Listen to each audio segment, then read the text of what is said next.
Scorpio, welcome to your February 2020 reading from our cosmic heart to yours. Thanks for tuning in. Thank you so much. If you are new here, it's me and my twin flame mister from mirroredheartmystics.com, and we are delivering you a February reading from our cosmic heart to yours. And what took you so long? welcome to our channel. If you're a subscriber, thanks so much for your subscription. And if you do like this video and our message and our vibe, please subscribe to our channel, like, share, comment, all of the love. So we appreciate you joining us. We really do. You know, it was funny, Scorpio, as we were setting up our cards from the last reading that we just did, I automatically started to hear a message for you, which was, like, this is going to be a really transformational month for you. Even if the transformation isn't identifiable by, like, our human eye and the level of divine, it is really big. And so how you are able to navigate this month is really going to be significant for you. Yeah. Why don't you tell them about the moons? Yeah, okay. Sorry, I had to get that message out because it was just like knocking at me while we were resetting. Yes, the moons. We've got a full moon on February 9th. And we have a new moon on February 23rd and Mercury retrograde on February 11th. Don't mind my missus. She's battling a little bit of a sinus infection now. You keep saying that. I like to say sniffles. My third eye is opening and getting rid of all of the shit that has been there.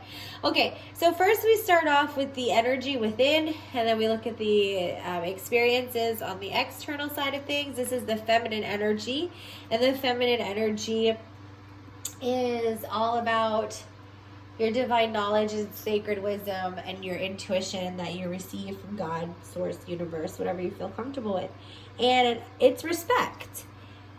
I feel like what you're starting to recognize is that, like, God, the universe, like, you're not by yourself, and God is not so much bigger that he's not with you in every moment. Like, you're a team. God doesn't want you to look at God, universe, spirit, source, creator, whatever. Don't look to the divinity as outside of you or bigger than you, but to respect your being, like you being a divine human, that God is within you. Just like, you know, Jesus was really good at that. He knew who he was as a healer and as a child of God, and we are all that. And it's like we sometimes let our doubts and our lack of confidence and our lack of respect for our own divinity and our own gifts that is God-given, we don't realize that we are that too. And so I feel like for the divine feminine, that energy and that intuition is really asking for you to recognize your role in it. Wow, that was powerful. Tell me about the masculine. I'm going to give you the masculine right now. Hey, Toby. Hydrate. Hydrate. Speaking of, I'm about to take a sip of water myself. My missus will tell you to make sure that you're drinking plenty of water in order for you to be special effects for you, honey. Sorry. In order for you to have your highest vibration of this of these gifts that you have for this, for them to swirl around. Yeah, definitely make sure you're taking care of yourself, and not necessarily just hydrate. I feel like it's all the actions of taking care of yourself. Make sure you're resting and putting positive practices into your life, whether it's meditation or yoga or even just giving yourself some space to take deep breaths every once in a while. In order for you to be at your best, to use these gifts that these higher powers are giving you, you do need to make sure that you are the best version of yourself. Yeah, for sure. So let's look at a little bit of the work to bring our energies into union. Four of Pentacles. This is like, it's good for it's foundational and it's even and it's balanced in duality, but it's a little bit doubtful, and I feel like maybe you have been doubting your faith a little bit.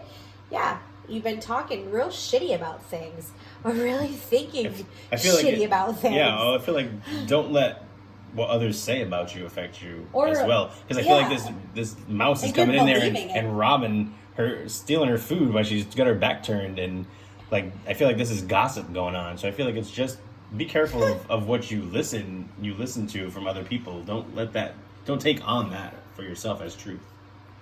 Truth. You're preaching that. You're preaching it good. Yeah, be confident. King of Swords, right? Be confident in who you are, in your gifts, in your faith, and be flexible. Be flexible. Be confident and be flexible, knowing that, like, this is what I was saying earlier. I feel like the message was, like, this is a really huge transformational month for you, but not looking at it from a human perspective. So the King of Swords and the Knave of Swords specifically is all about raising that perspective, being confident with what you see and what you know and what you feel. And then the Knave of Swords is really about being flexible, being able to, like, see this happening and knowing that doesn't change anything. Right. That's just human shit, you know? I feel like the biggest thing to remember and realize is that you can't control every situation. So whatever the outcome that happens, like we said, you do have to be flexible and be able to just go and roll with it. And if it affects you in a way that doesn't necessarily feel comfortable for you, just kind of let it roll off your shoulders. Let it purge. Yeah. Let it get rid of it. Don't attach to that. Yeah, dump it. Just let it come up and let it go out. You don't have to attach to it just because you feel it or just because you see it. Keep trusting your path. Yeah. Keep respecting your what you know. Look at this queen with her crown and her, I don't know. I thought that was scepter? I thought it was, but it's wheat. Not. It's not. I think it's wheat. Do you know what that symbol is? It's looking at me in astrology. I don't know. Is that...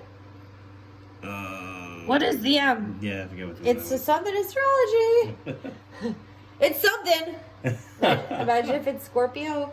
I think you should take a minute to confirm. Tap into your Akashic records or something. Think about it. I will do that. But I do. I feel like that there is, like... You're forgetting who you are. Or forgetting, you know... the promise to you, because there's so much like external stuff, and I'm pretty sure. What'd you find, Mister? Is that the? Does it have an? Is it an M? What does it look like? Yeah, it looks like an M to me. It looks like the Scorpio symbol. It does. It really does. Yeah. I was thrown off by the little loop at the end. Yeah, but I'm feeling that, like, I feel like specifically. Right? So that's pretty cool. And I didn't even notice that. Did we get that close enough for them to see? I don't know if they can see that. This is what I'm talking about. So Scorpio, you're a Scorpio, you know. Isn't that your sign? Yeah. I'm just used to seeing a scorpion all the time, so it's like, oh. Isn't that your sign? Which is really cool because we didn't see that before. And it wasn't until I was like, remember who you are with the freaking Scorpio. I'm almost positive that's Scorpio, I think you're right? I'm pretty sure you're right. So that's like huge. That is like huge. God is in this message. The divine is in this message. We are merely just your messengers. We're just the vessel. So remember who you are. Remember your path. Remember your promise.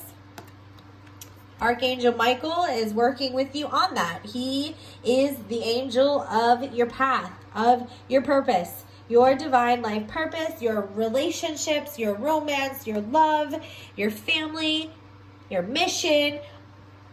Archangel Michael is that angel to help you with it, to help you cut cords of any doubt. That's why, on this one he doesn't have his sword. He actually have flowers and I like that. Yeah, comes bearing gifts. But usually he's got a sword and he's cutting through the bullshit. That's it. But in this one he's very love-based. But maybe that's interesting. Okay, I'm going to go with that message that Spirit's trying to say. Typically, you see Archangel Michael with his swords because he is the cord cutter. And so he usually does slay any sort of doubts. Right. But I don't see him with a sword in this one. In fact, go Google that. You're going to see Archangel Michael with mostly swords. But here you see him being soft. You see him being compassionate. So in your human experience, no matter who's gossiping, spreading lies, or saying things that are just not true, you've already won the battle. There's not even a battle to win. Yeah. Like, you're it. So stay compassionate. Let people learn from you by how you treat them. I love it. Okay? We got the Queen of Acorns. So that's that compassion and gentleness and softness. You've got the Knight of Crystals, which means you're going to have to keep this softness through the shit. I don't know how else to say that. And then the 9 of feathers, that's, you know, kind of how you see things and how you, the direction of which you choose to focus. Yeah, and I think it's just about figuring out new ways to deal with the situations that come up that necessarily make you feel uncomfortable or you're not used to. So I feel like it is just giving yourself the longevity. I guess I would say, and make sure that your perspective of the situations isn't skewed. Like we said, don't let outside influences determine what you say or do. Right. Yeah. What about love? Separation.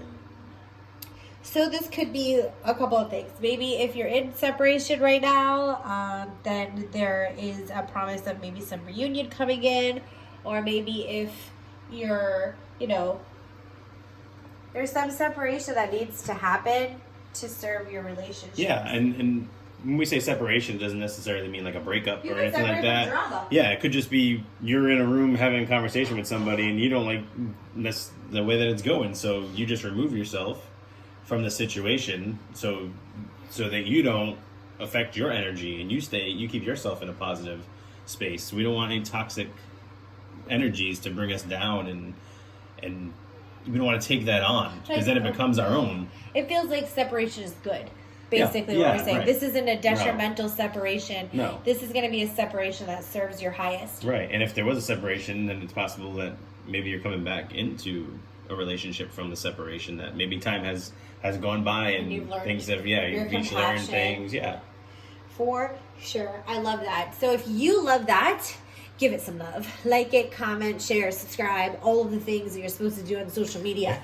Give it to us. Do it.